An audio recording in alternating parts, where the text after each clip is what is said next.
Bonjour à tous. Merci d'être venus, de vous être déplacés ce matin pour cette nouvelle édition du colloque de premier cycle. Alors, pour commencer, en fait, on va repasser en vue l'horaire de la journée. Il y en a plusieurs ici qui l'ont déjà vu. On va regarder encore une nouvelle fois avant de poursuivre avec la table ronde. Donc, malheureusement, je ne l'ai pas ici sur mon PowerPoint.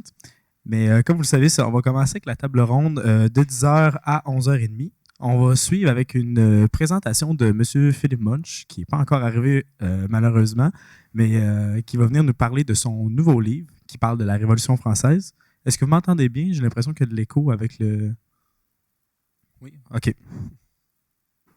La salle n'est pas énorme non plus ce matin, là. On devrait s'en sortir. Ensuite, on va prendre une petite pause pour le dîner.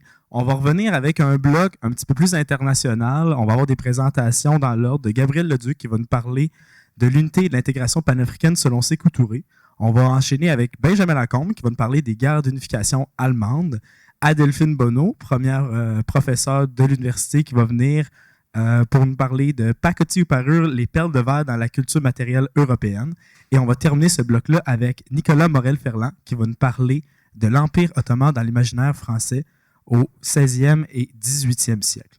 On va enchaîner avec une petite pause. On va continuer à 15h30 avec Olivier Vallée-Lapointe et Marc-Antoine Breton-Arguin qui vont nous parler de la littérature comme lunette historique, vision croisée de l'islam médiéval et du Québec d'après-guerre. Donc, vous comprenez qu'on va être dans notre second bloc qui va parler plus d'histoire du Québec et du Canada.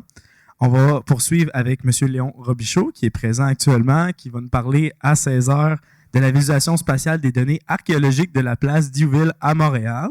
Un sujet précis, mais quand même passionnant. Et on va poursuivre avec Amandine de Chanteloup qui va nous parler de l'impact de la crise de 1929 sur le journaliste urbain, l'exemple de Louis Dupire. On va enchaîner ensuite avec un petit mot de la fin et en fonction des présences qu'il va y avoir eu, on va peut-être aussi procéder directement au tirage des prix de présence.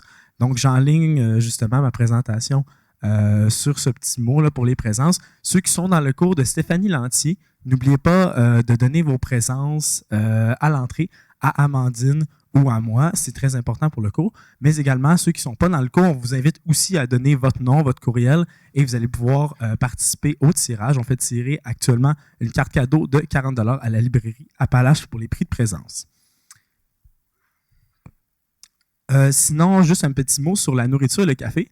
Donc, toute la nourriture et le café vous sont fournis par votre association étudiante. N'hésitez pas à en consommer, c'est gratuit, ça fait plaisir. Et juste un petit mot, évidemment, on vous demande de ne pas vous lever pendant les présentations. Donc, en ce qui concerne surtout là, le café, on a pris une machine cette année qui fait un petit peu plus de bruit. Donc, si vous pouvez évidemment prendre des consommations entre les présentations, juste pour éviter de déranger les panélistes, ça serait l'idéal. Sinon, écoutez, je ne prendrai pas plus de temps. On va laisser les panélistes de la table ronde s'installer. Et on vous souhaite une bonne journée de colloque à tout le monde.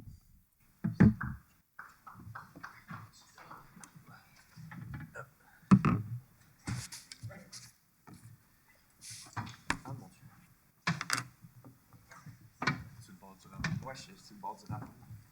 Je ne mettrai pas trop de poids sur le côté gauche de la chaise. Est-ce que les micros marchent? Allô, allô, allô. Non. On va faire ça.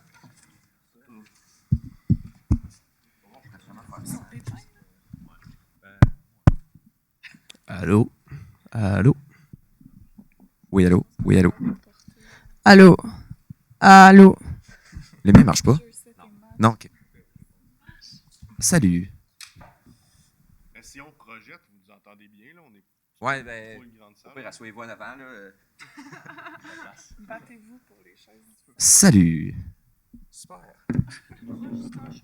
Ah ouais, hein, bonne idée. On va se chronométrer un peu.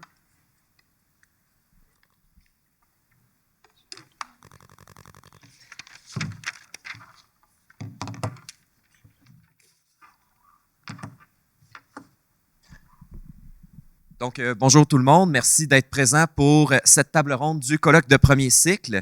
Notre table ronde d'aujourd'hui a pour titre « Historicité des populations afrodescendantes du monde atlantique, approche d'une source et regard sur les silences historiques ». Comme vous l'aurez compris, on va aujourd'hui discuter à la fois d'une source issue de la traite transatlantique, ainsi que d'une étude, alors à tout le moins le chapitre d'une étude qui s'appelle Silencing the Past, qui est juste ici. On va s'intéresser au silence historique à l'intérieur de cette étude. Ça a été écrit par Michael Rolf Trujillo, puis ça a marqué l'historiographie à l'époque de sa sortie et encore aujourd'hui. Petite présentation rapide, là, je sais que je reconnais la plupart des visages. Je m'appelle Charles Taillon, je suis candidat à la maîtrise en histoire avec le professeur Le Glonec en histoire de l'esclavage. Bonjour. Bonjour tout le monde. Moi, c'est Grégory Salioboc. Je suis également candidat à la maîtrise en histoire à l'Université de Sherbrooke, sous la direction du professeur Le Glonec aussi. Pour mon mémoire de maîtrise, moi, j'étudie un navire esclavagiste et l'étude de son quotidien, dans le fond. Donc, avant de commencer la discussion, je vais présenter nos panélistes. Donc, bonjour à vous. Bonjour. Il y a tout d'abord Léa Lassalle à côté de moi en première année au baccalauréat en histoire ici à Sherbrooke, Thomas Poirier en deuxième année, et ensuite Jade Barrette, Samuel Dionne, Jérôme Parenteau et Hugo Saint-Pierre qui sont toutes et tous en troisième année ici à Sherbrooke au bac en histoire. Donc, merci à vous d'être présents aujourd'hui. Et avant de commencer la discussion, je vais peut-être présenter rapidement la source sur laquelle on va discuter dans les prochaines minutes. Donc, c'est le journal de bord d'un navire négrier écrit par Jean-Pierre Place pendant les années 1762 et 1763. Donc, c'est le journal de bord d'un navire esclavagiste qui part, qui s'appelle l'Espérance d'ailleurs, et qui part le 5 mai 1762 du port d'Amsterdam pour descendre jusqu'à la côte de Guinée, pour ensuite traverser l'océan Atlantique jusqu'au Brésil et au Suriname, pour ensuite vendre les personnes esclavisées qui sont à son bord. Le capitaine du navire se nomme Jacobs et le navire appartient à Pierre Dabat de Lectaro. Bon.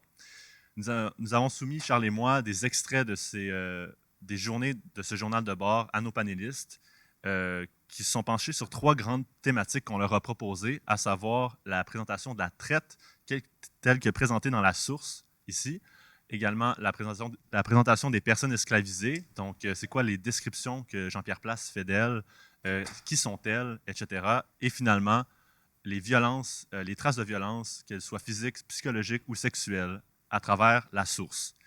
Mais avant d'entrer dans cette analyse, il va être important de présenter l'auteur et le contexte de parution de l'œuvre, de la source. Donc, Thomas, c'est toi qui s'est penché là-dessus, donc je te laisse. Que tu trouvais en fait comme information sur la critique externe?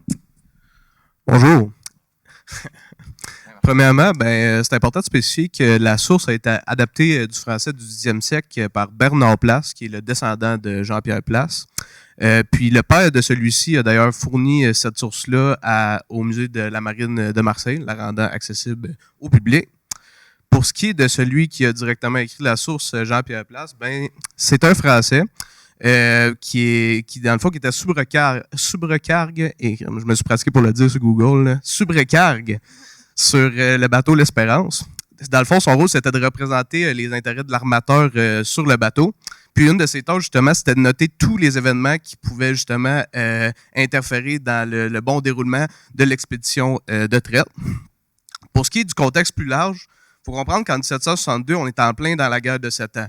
Donc, les profits qu'on peut tirer de l'activité de la traite sont considérables, justement, parce que les risques sont augmentés.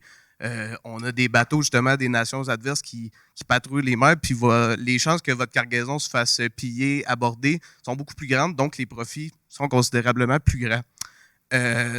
C'est d'ailleurs pour ça que l'Espérance va commencer son voyage à Amsterdam plutôt qu'en France. Donc, même si l'armateur est français, on va commencer le voyage à Amsterdam justement pour afficher les couleurs d'une nation qui était neutre dans le conflit, c'est-à-dire les Pays-Bas. Ce qu'il faut savoir, c'est que l'Espérance va embarquer plus de 417 personnes esclavisées. Donc, autre élément de contexte, c'est que 1762, on est en plein dans l'apogée de la traite. C'est selon l'historien Marcel Dornier, sur les 11 millions de personnes esclavisées qui ont débarqué en Amérique, dont la majorité sur moins de 2 siècles, la période la plus intense de la traite se situe entre 1760 et 1840. Donc, on est en plein dans la période où la traite est à son apogée. C'est pas mal ce que j'avais trouvé pour la critique externe. Merci Thomas. Peut-être juste, j'ajouterais peut-être juste une petite information. Il ne marche pas pantoute. Ah, il marche. C'est pas grave. Mais dans le fond, comme ça. Ah ouais, OK. Dans le fond, le journal de bord aussi il est destiné à la marine française. Donc, ça, on va pouvoir peut-être en reparler plus tard dans la discussion. Donc, il faut juste garder ça en tête, là, tout le monde. Là, Jean-Pierre Place n'écrit pas n'importe quoi non plus dans son journal. Il sait à qui c'est destiné. Mais bon, merci beaucoup pour ces informations-là. C'est très pertinent. Puis, puisque nous connaissons mieux la source maintenant, on va pouvoir rentrer dans la discussion de groupe sur les 3 grandes thématiques que j'ai mentionnées il y a quelques instants. Et donc, Jérôme et Hugo, c'est vous qui vous êtes penchés sur la présentation de la traite telle qu'elle est présentée dans la source. Donc, qu'avez-vous trouvé exactement? Oui, nous, c'est ça justement, dû au fait que... Il y en a un qui monte. Allô? OK. Notre objectif à nous, c'était de présenter davantage le fonctionnement plus la géographie de la traite, son fonctionnement, les concepts économiques, un peu aussi les comment que justement la traite fonctionne en tant que telle, moins parler des esclaves ou des personnes esclavisées. Donc, c'est là-dessus que moi et Hugo, on se concentre. Comme Thomas l'a dit, très bien, il y a une quasi-disparition de la traite, surtout en France pendant la guerre de 7 ans, ce qui fait en sorte justement que la géographie de cette traite française va être modifiée drastiquement dû à l'opposition avec les Britanniques. Donc, notre bateau qui part d'Amsterdam va aller directement faire longer les côtes de l'Afrique de l'Ouest et commercer justement avec de nombreuses nations ou encore des différents postes de traite européens qui étaient installés sur le territoire.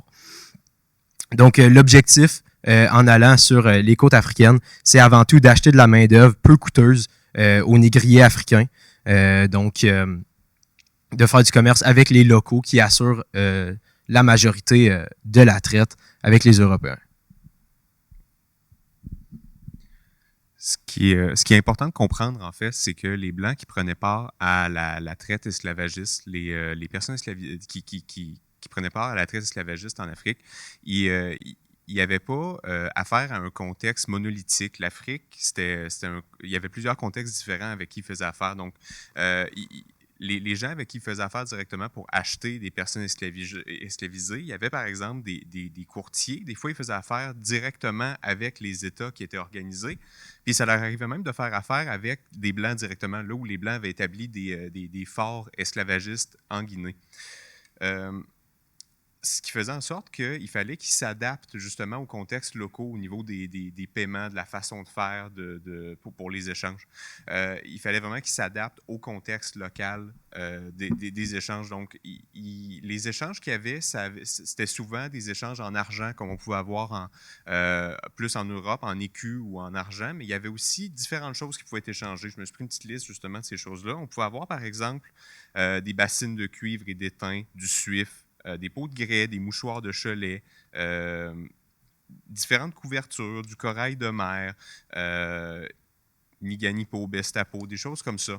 Ce qui est intéressant, c'est qu'il fallait aussi qu'ils s'adaptent aux choses que les locaux demandaient. Des fois, la culture locale faisait en sorte qu'ils ne se comprenaient pas nécessairement, que les Blancs avaient justement l'impression de prendre avantage des locaux quand les locaux ne voyaient pas le commerce de la même façon. J'ai par exemple l'exemple d'une région en Afrique où les locaux demandaient des couvertures particulièrement épaisses parce qu'ils considéraient que la valeur de la couverture dépendait de son poids. Donc, les Blancs, nécessairement, ils avaient l'impression de prendre avantage des locaux parce qu'ils ne voyaient pas le commerce de la même façon.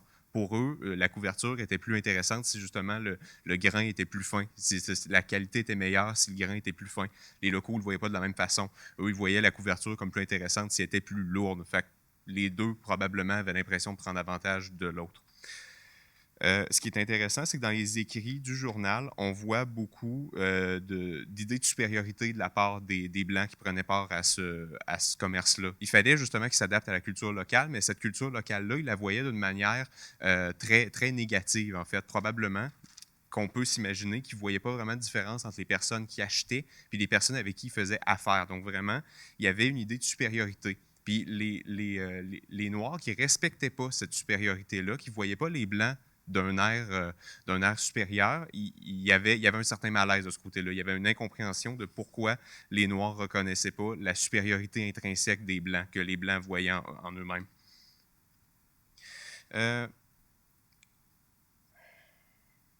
Oui, c'est pas mal ça qu'on peut dire. Il y avait une certaine méfiance de la part des locaux à laquelle, justement, les Blancs, fallait qu'ils s'adaptent pour mieux s'inscrire dans le commerce local.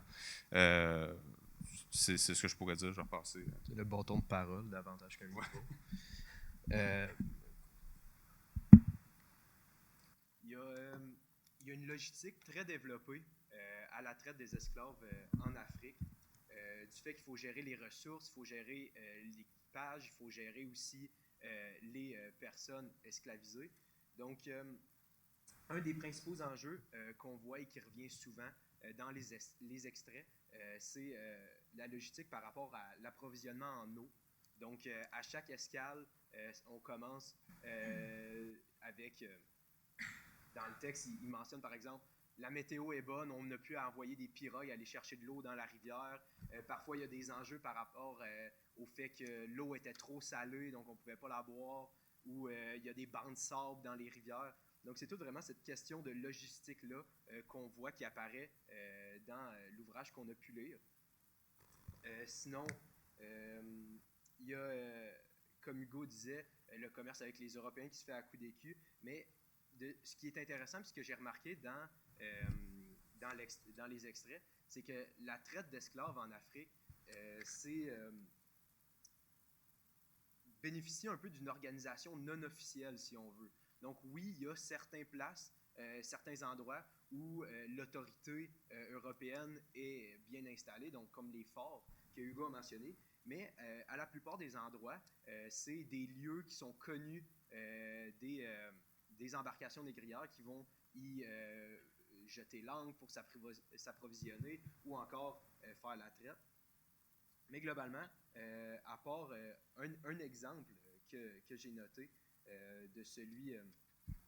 le lieu n'était pas mentionné, mais c'était dans un fort européen dans lequel il y avait une certaine administration et une taxation par rapport aux biens. Sauf que là, encore une fois, il y a des moyens de passer à côté du pouvoir central. Donc, il y avait, par exemple, il disait que les esclavagistes amenaient leurs marchandises pendant la nuit pour éviter de payer les droits que le château leur impose. Il y avait un commis gardien qui était installé au bout du quai, mais il dormait la nuit, donc il ne voyait pas nécessairement cette traite nocturne. Sinon, on voit que le commerce de la traite amène aussi du commerce de d'autres produits. Par exemple, on mentionne l'opportunisme des Européens qui veulent aller vendre leurs produits agricoles, donc les ignames, qui disaient qu'ils se vendaient bien en Afrique. Donc, il y a aussi, par exemple, rien à faire, qui est mentionné, par exemple, les bateaux portugais, il y avait une certaine législation qui, eux, faisait qu'ils ne pouvaient pas être deux à la fois traités au même endroit. Donc ça revient du fait qu'il y a une structure à cette traite-là, mais il y a aussi une portion qui est beaucoup plus improvisée, si on veut, opportuniste, non officielle. Sinon, ce qui est à noter, c'est que l'itinéraire que prend le navire est inhabituel.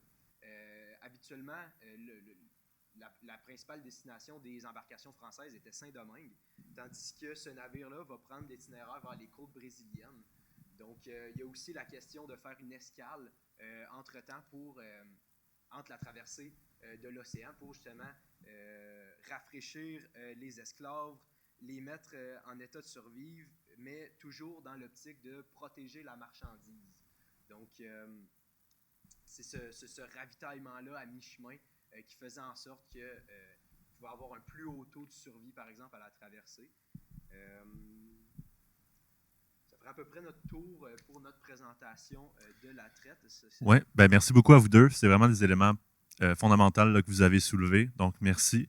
En effet, la traite est au centre de l'étude d'un navire esclavagiste. On peut y on peut y relever, par exemple, en fait, on y décrit son fonctionnement au quotidien, mais également, comme vous l'avez mentionné, les endroits où le navire s'est arrêté, soit pour se ravitailler ou encore pour marchander, soit pour échanger de la marchandise contre, par exemple, des personnes noires. Mais justement, par exemple, Jade et Thomas, c'est vous qui vous êtes penchés là-dessus. Comment les personnes esclavisées sont-elles représentées dans la source par Jean-Pierre Place? Est-ce que vous pouvez nous en parler? Ben, en fait, je peux commencer avec justement le vocabulaire qui est utilisé pour les décrire. On ne va pas s'étonner, là. Le vocabulaire qui est utilisé est assez méprisant, mais c'est propre à justement le contexte. Puis comment ils vont décrire les personnes esclavisées? Les mots qui sont ressortis, en fait, et que j'ai notés, c'est des captifs et des morphistes, des esclaves, des captifs, des serviteurs. Donc, tous des mots un peu avec une certaine connotation qui fait en sorte qu'on a davantage l'impression qu'ils décrivent quasiment plus des animaux que des personnes ou quelqu'un avec une quelconque humanité. Donc, ça va vraiment beaucoup ressortir tout au long du récit. Puis un peu ce que Jérôme y mentionnait aussi, ça démontre que justement, c'est comme une espèce de marchandise qui est utilisée. Donc, c'est vraiment à des fins marchandes qui sont utilisées. Puis, il va y avoir beaucoup de formulations de phrases qui vont démontrer justement ce côté déshumanisant-là. Par exemple, il va mentionner « Nous sommes arrivés avec plusieurs pirogues, avec des provisions et des esclaves que j'ai traités. » Donc, on parle des provisions, mais des esclaves, un peu comme si c'était du matériel, comme c'est pas nécessairement des humains qui arrivent, c'est vraiment des provisions et des esclaves. Et aussi, il parle beaucoup du terme « traité ». Donc, si justement on ne s'occupe pas ou c'est pas des personnes, si on traite des esclaves comme si c'était une marchandise. Et finalement, il y a également beaucoup de préjugés qui sont faits autour du vocabulaire. Donc, on va dire que les Africains sont fainéants, que c'est des mauvais esclaves. Et par exemple, on va parler des esclaves affranchis. On va dire que ces habitants sont fort affranchis avec les Blancs, ce qui les rend importuns et grands parleurs. Donc, on veut un peu comme dévaloriser tout le temps ce qu'ils font dû à leurs conditions. Puis, est-ce que tu as quelque chose à rajouter, Thomas, ou je continue? OK. Puis, c'est ça. Et finalement, ce que j'avais un peu retenu aussi dans une des descriptions, c'est tout au long du récit, le commandant, il va dire que lui, justement, il est différent parce qu'il veut enlever les chaînes aux esclaves. Donc, il trouve que c'est pas assez humain de les laisser avec des chaînes. Donc, il va leur enlever leurs chaînes, mais il va l'expliciter comme si il veut élargir les esclaves des fers. Donc, c'est comme si nécessairement les esclaves étaient conditionnés à avoir des chaînes. Donc, on ne va pas dire on leur enlève, on rompt leurs chaînes. On va les élargir. Donc, on va laisser une espèce de possibilité à justement ce qui est plus de... C'est comme s'il y avait plus de liberté, mais comme si les chaînes, c'était leur condition naturelle. Donc, bref, c'est un peu ça que j'avais observé dans la description des mots, mais je vais laisser Thomas continuer. Oui, donc, il y a beaucoup d'extraits, justement, des descriptions plus larges des esclaves qui explicitent un peu comment on les considérait. Je vais me risquer à vous lire des extraits, même si on m'a formellement interdit de lire, mais je vais m'y risquer quand même. Des navires qui sont trop embarrassés par les esclaves. Notez ici les termes qui sont utilisés. Les esclaves, ils embarrassent, ils gênent. Ils occupent pas le navire, ils l'embarrassent. Juste ça nous dit beaucoup sur comment on percevait les esclaves. Il y a une séquence super intéressante dans le journal où Jean-Pierre Place va réunir toutes les esclaves, les personnes esclavisées qu'il a traitées. Puis il va leur expliquer qu'est-ce qu'ils vont faire, puis à quoi leur avenir va ressembler. Il va leur dire leur état n'était trop autre chose que celui de travailler pour les maîtres qu'ils auraient dans le pays de destination. Donc vraiment, on les enferme dans un stéréotype, on peut dire, incapacitant. Leur but, ça va être de travailler. Ils vont travailler pour les maîtres. C'est point à la ligne. That's it. Justement, aussi, dans la même séquence, on leur donnera à chacun une femme qu'ils seraient habillés proprement, bien nourris et soulagés. Comme si le bonheur des esclaves passait par un mode de vie à l'occidental. C'est justement leur bonheur va être assuré par un mode de vie qui ressemble plus finalement au mode de vie de ceux qui les traitent. Un dernier extrait que je trouve super pertinent.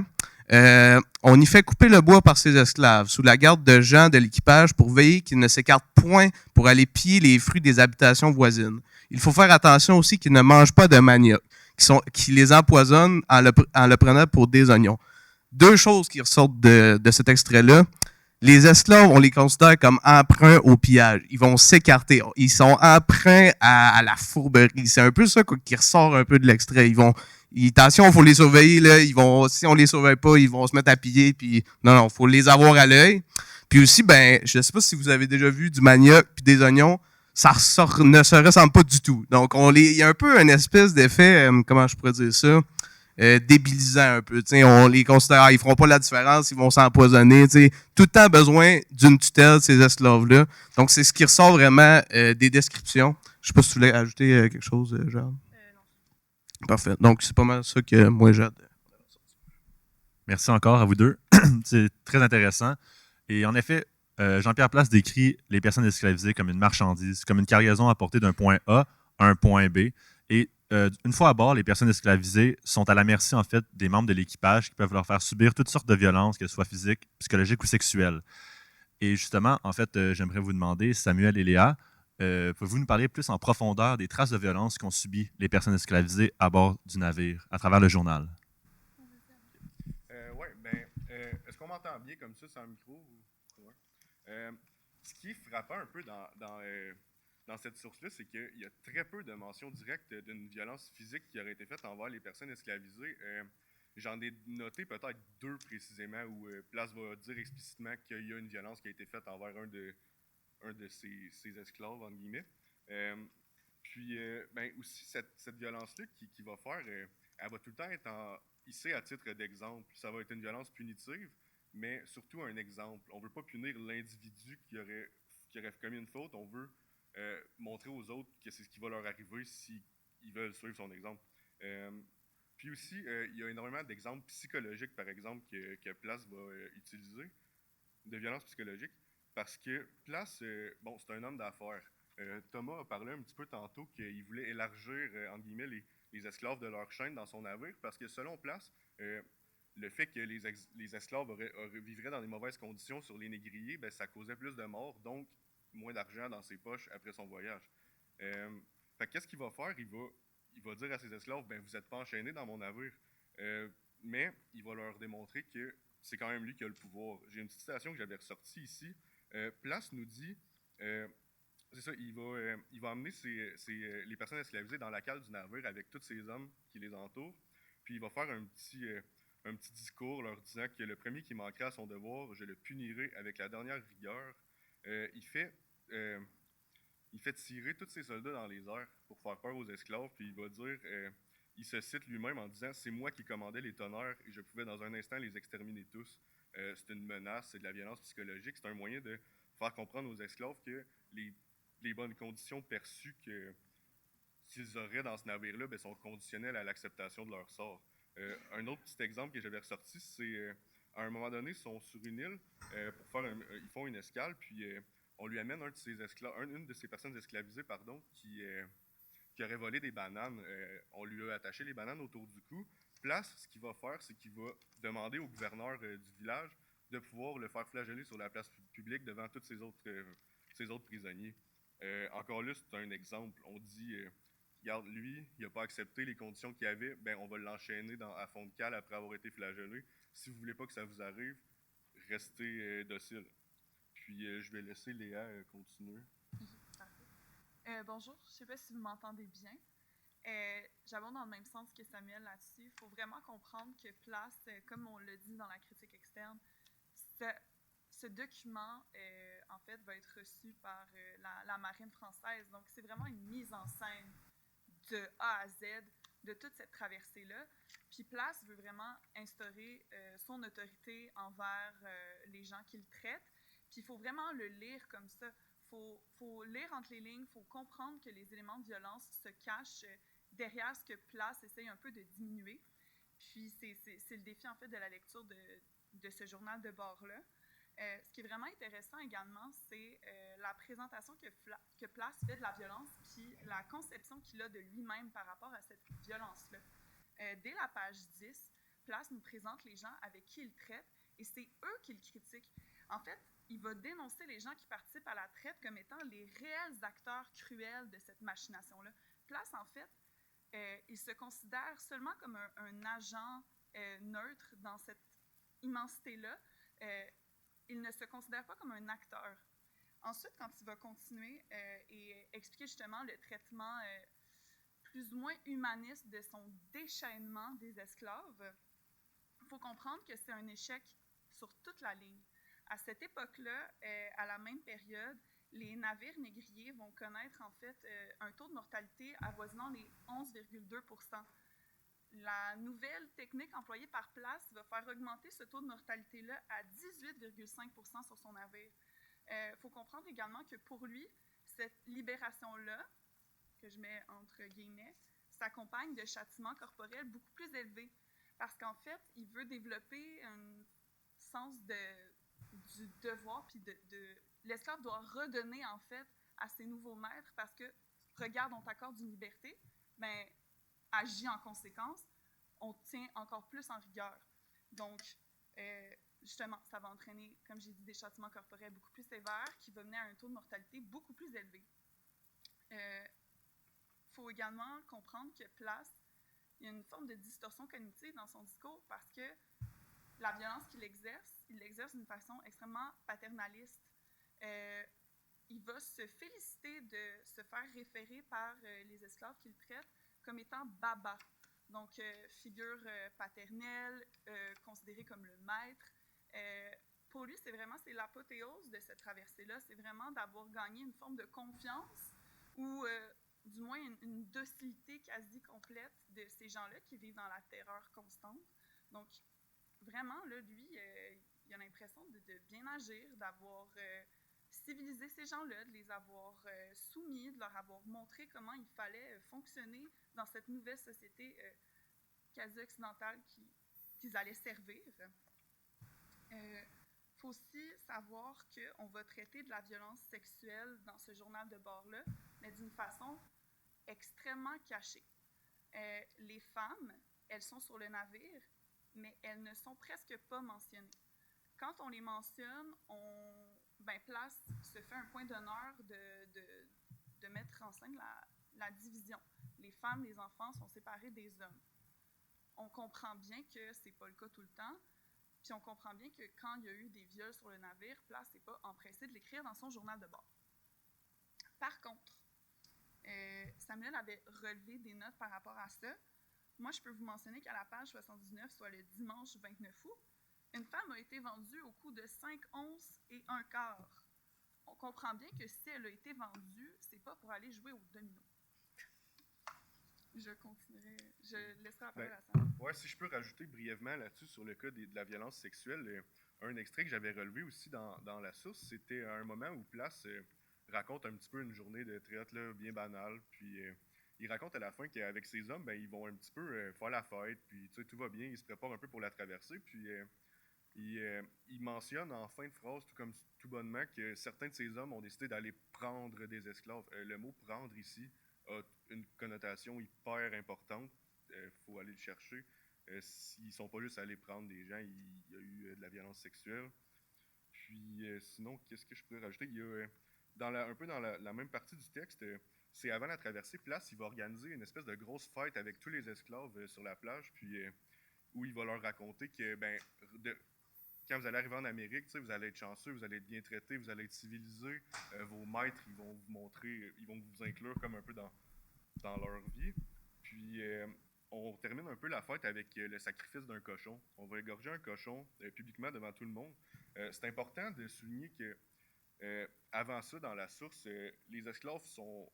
Les champs lexicaux qui sont utilisés pour décrire les esclaves par Place sont très similaires à celui des animaux.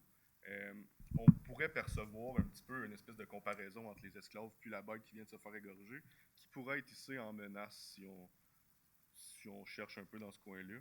Sinon, je pense que ça fait le tour un peu pour la violence. Léa, est-ce que tu avais d'autres choses à rajouter? Moi, je finirais seulement par mentionner que quand on parle de violence physique, ça peut s'appliquer également à la nutrition.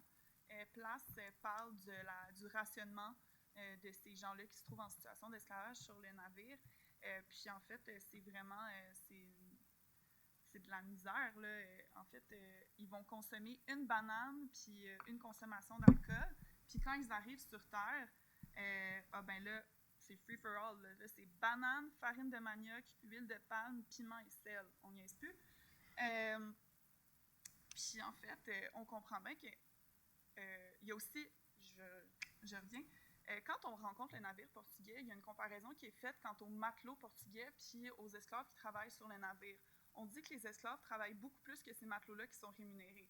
Je vous rappelle, ils mangent une banane puis une consommation d'alcool par jour. On comprend bien que l'énergie, c'est pas ce qu'ils ont à revendre, là. Donc, clairement, de les faire travailler aussi fort, sinon plus, que des matelots salariés avec aussi peu de calories, c'est inhumain. Puis ensuite de ça, on comprend bien qu'ils sont faibles, qu'ils sont fatigués, constamment éreintés. C'est une forme de violence psychologique et physique très insidieuse parce qu'elle s'instaure dans le long terme. Donc, on comprend bien qu'au début de la traversée, c'est pas du tout la même mentalité qu'à la fin. Fait que je pense vraiment qu'il y a une conception de l'épuisement qui rentre en ligne de compte dans les traces de violence qui nous sont présentées dans ce journal de bord-là. Merci. Merci à toutes et à tous. C'est des interventions vraiment pertinentes là, que vous avez faites. Donc, je vous remercie pour ça. Merci aussi pour ces discussions en fait, sur le journal de bord du navire L'Espérance. Je pense qu'on a soulevé des points essentiels dans l'analyse d'un journal de bord d'un navire esclavagiste et dans l'étude de la traite en fait, des personnes esclavisées et des violences qu'elles ont subies. Le temps file vraiment rapidement, donc je pense que la portion discussion, on va plutôt la faire dans la dernière section là, de notre table ronde. Et je vais plutôt passer déjà, en fait, on va déjà passer à l'analyse du 3e chapitre de Michel Rolf Trouillot, Silencing the Past. Ouais, tout le monde m'entend bien? Oui, super. Dans le fond, merci beaucoup, Grégory. Le texte qui était à l'étude, l'étude qui a été soumise à nos panélistes se trouve dans le livre de Michel Rolf Trouillot, Silencing the Past. C'est le 3e chapitre de ce dernier qui aborde la Révolution haïtienne ainsi que son écriture historique en lien avec le narratif de l'Ouest qui va vous être présenté par nos panélistes. La Révolution haïtienne se situe durant la grande période des révolutions, donc à la fin du 18e siècle et au tournant du 19e. On est dans la même période que la Révolution américaine, que la Révolution française, mais pourtant, on n'en parle pratiquement jamais. Elle n'est pas hissée au même piédestal que les deux autres révolutions. Malgré tout, c'est une révolution qui a permis l'émergence de la première république noire du monde atlantique. Alors, je n'en dis pas plus ici. Je vais laisser la parole à Jérôme, qui va s'intéresser à l'écriture, à l'auteur de Silencing the Past et au contexte d'écriture, à son positionnement dans l'historiographie. Oui, merci Charles. Donc, l'auteur, Michel Rolf Trouillot, est né à Haïti en 1949. Il est décédé en juillet 2012. Donc, c'est un historien, anthropologue, écrivain qui a justement produit beaucoup d'ouvrages en lien avec l'identité des personnes afrodescendantes. Donc, en 1968, il va fuir les répressions du régime de Duvalier en Haïti. Il va venir s'installer à Brooklyn chez sa tante. Il va compléter son baccalauréat en études culture et histoire des Caraïbes en 1978 à l'Université de Brooklyn. Par après, il va continuer ses études et finalement recevoir son doctorat en anthropologie de l'Université Johns Hopkins en 1985. Donc, en tant qu'anthropologue, Trouillot était vraiment d'avis qu'il était important d'ouvrir les champs de recherche sur l'entièreté des Caraïbes, pas seulement sur des études de cas uniques. Donc, après quand même plusieurs ouvrages, il va finalement devenir prof d'anthropologie à l'Université de Chicago. En parlant de ces 10 ouvrages, je vais vous en parler de quelques-uns. Donc, son premier ouvrage, intitulé en créole, vous me pardonnerez ma prononciation, mais c'est Tidéfé Boule sous Itza Haïti. Donc, c'est un livre qui est fait sur l'histoire de la Révolution haïtienne. Et l'objectif de l'ouvrage, c'est de créoliser, en fait, l'historiographie de la Révolution. Donc, un ouvrage qui est en lien direct avec le chapitre qu'on a eu à lire. Donc, sinon, son deuxième ouvrage, c'est Peasants and Capital, la Dominica and the World Economy. On a aussi Les racines historiques de l'État du Valérien, qui est un livre interdisciplinaire sur l'Haïti et qui s'inscrit en fait comme une étude historiographique et anthropologique.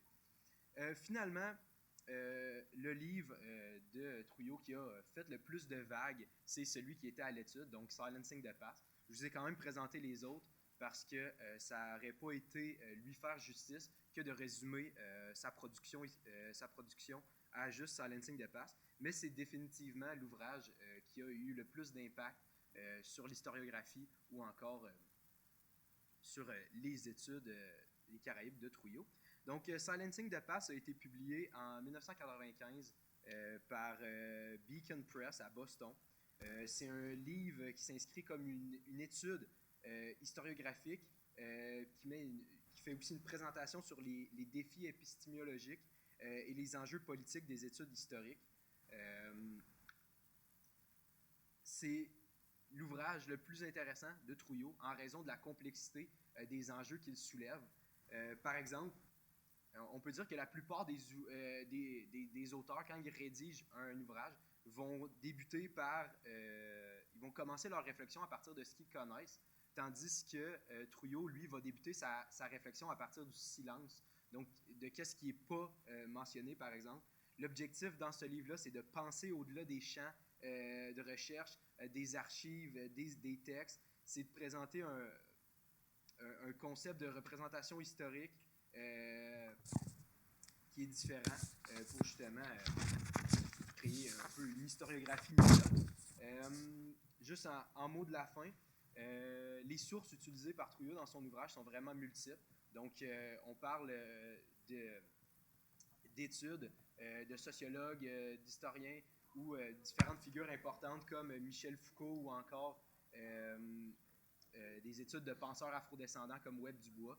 En termes de sources premières, ils sont utilisés à maintes reprises dans l'ouvrage, mais souvent, Trouillot va en fait les questionner pour justement vérifier de leur véracité, majoritairement dû au fait que les sources de l'époque sont écrites par le pouvoir blanc.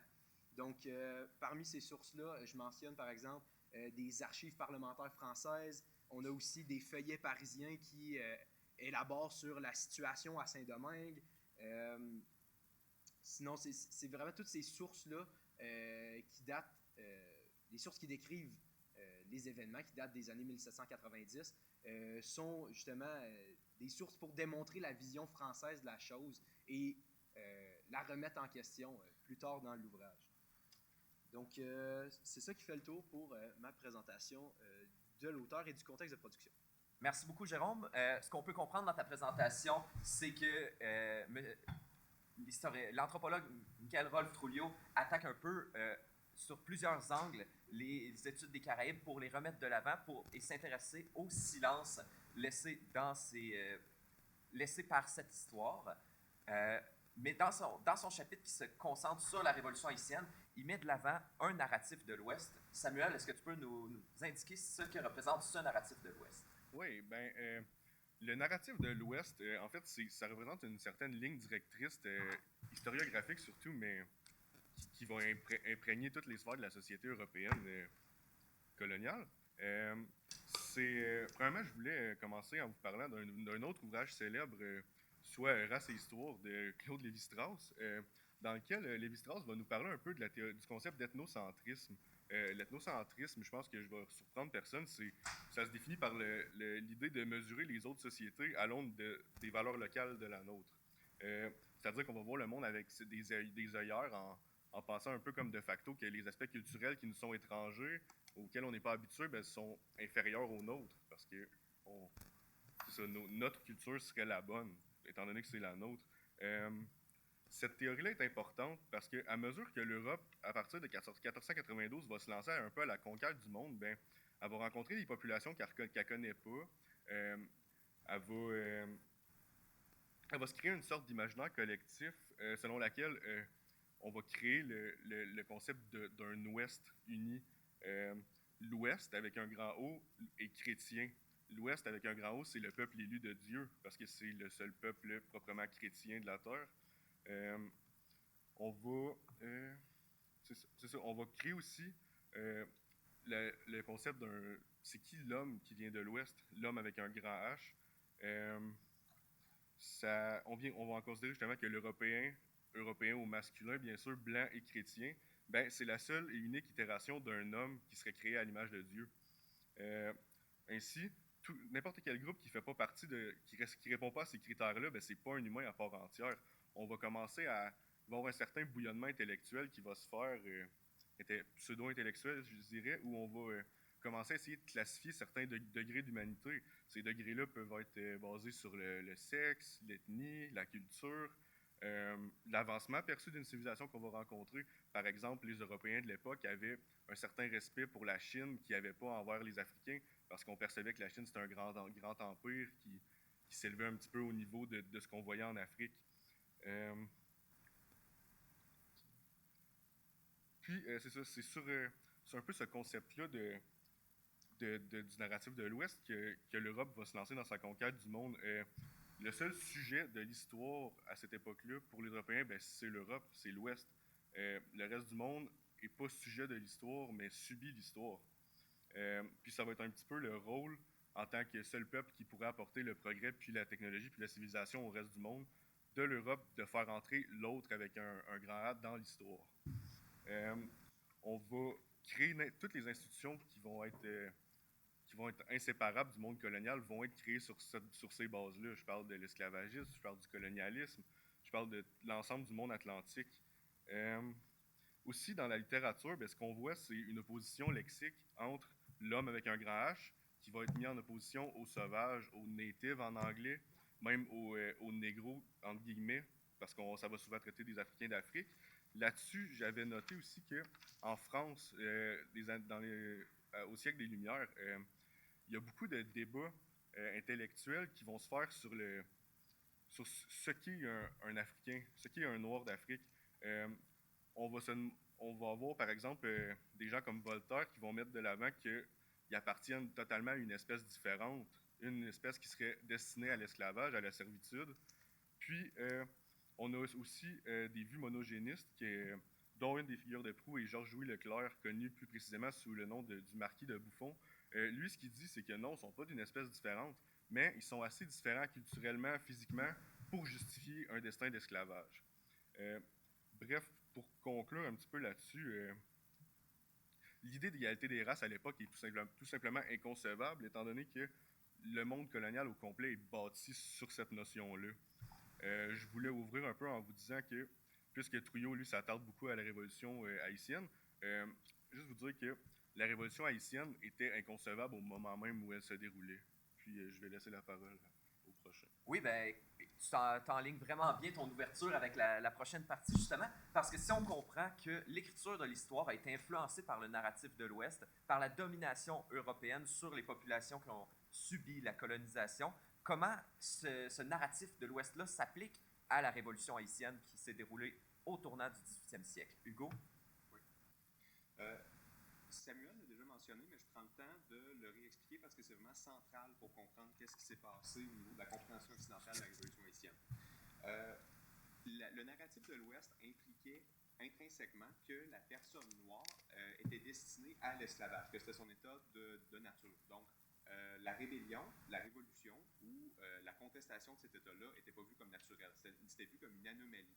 Donc, à la base, alors que la révolution haïtienne arrivait, c'était vu comme, le nom du chapitre l'indique, comme une unthinkable history. C'est-à-dire que ça pouvait tout simplement pas arriver, ça allait complètement à l'envers de la manière dont les Occidentaux concevaient le monde.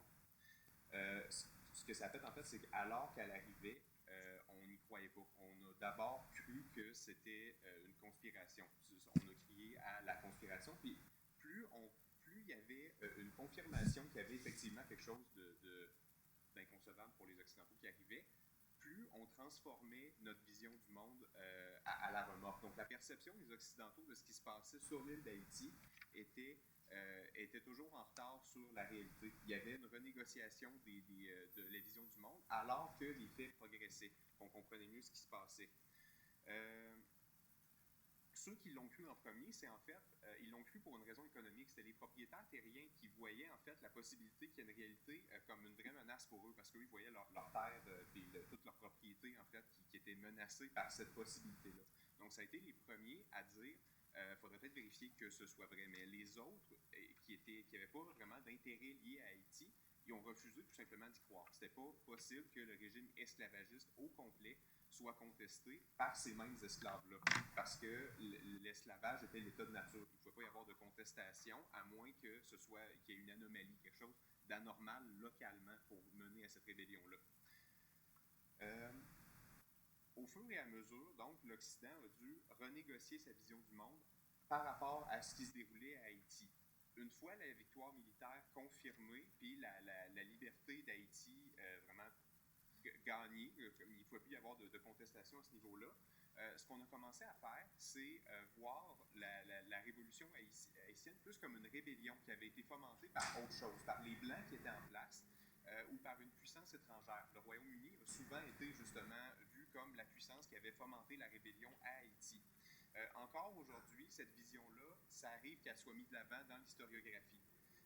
On a tendance à voir justement la révolution à Haïti comme une rébellion fomentée par quelqu'un d'autre. Ce quelqu'un d'autre-là étant souvent blanc, justement, parce qu'on a tendance à voir, on a tendance à voir encore, même aujourd'hui, cette vision-là teinte les lunettes qu'on utilise pour voir l'histoire.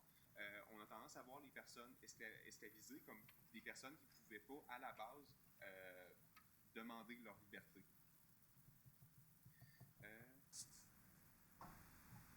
En fait, l'idée qu'il y a un État noir libre, fonctionnel, n'a pas commencé à naître en Occident avant le milieu du 20e siècle. Après la Révolution haïtienne, en fait, on entre dans le 19e siècle, qui est à plusieurs niveaux, en fait, un moment où le récit, le narratif de l'Ouest est devenu plus profond. On a commencé à justement la colonisation de l'Afrique pour cette raison-là directement, qu'on ne croyait pas que les Noirs pouvaient se gouverner d'eux-mêmes, être libres. Donc, l'idée qu'il y avait une république libre à Haïti, on le refusait complètement. Pour cette raison-là, en fait, la République à Haïti, ça a pris beaucoup de temps avant qu'on la reconnaisse parce qu'on s'imaginait qu'elle s'effondrerait d'elle-même. Puis quand, justement, c'est pas arrivé, on l'a justement exploité, on l'a menacé, vraiment marginalisé au point le plus profond pour être certain qu'il n'y ait aucune chance qu'on ait besoin de la reconnaître et de l'intégrer à notre ordre du monde.